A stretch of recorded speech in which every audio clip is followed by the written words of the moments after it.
British கொலம்பியாவின் பணவீக்க விகிதம் March மாதத்தில் 2.5% அதிகரித்துள்ளது. இந்நிலையில் வரும் மாதங்களில் நிலைமை இன்னும் மோசமடையக்கூடும் என்று பொருளாதார நிபுணர்கள் மற்றும் வணிக தலைவர்கள் எச்சரித்துள்ளனர். மத்திய கிழக்கில் நிலவும் போர் சூழலால் எரிசக்தி மற்றும் பெட்ரோல் விலைகள் அதிகரித்துள்ளதே இந்த பணவீக்க உயர்வுக்கு முக்கிய காரணமாகும். பிப்ரவரி மாதம் 1.7% இருந்த பணவீக்கம் தற்போது 2.5% உயர்ந்துள்ளது.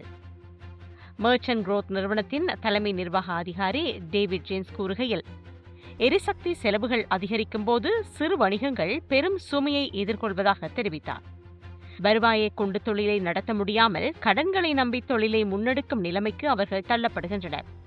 சமீபத்திய ஆய்வின்படி அரைவாசிக்கு மேற்பட்ட சிறு வணிகங்கள் வரும் மாதங்களில் தமது பொருட்களின் விலைகளை உயர்த்த திட்டமிட்டுள்ளதாக வல்லுநர்கள் தெரிவித்துள்ளனர். மத்திய கிழக்கு நாடுகளுக்கு இடையிலான போர் நீண்ட காலம் தொடருமானால் எரிசக்தி விலை உயர்வு காரணமாக அனைத்து பொருட்களின் விலைகளும் அதிகரிக்கும் அபாயம் உள்ளதாக எச்சரிக்கப்படுகிறது. ஏற்கனவே கொரோனா மற்றும் வர்த்தக போரினால் பாதிக்கப்பட்ட வணிகங்கள் தற்போது இந்த புதிய எரிசக்தி நெருக்கடியை சமாளிக்க திணறி வருகின்றன.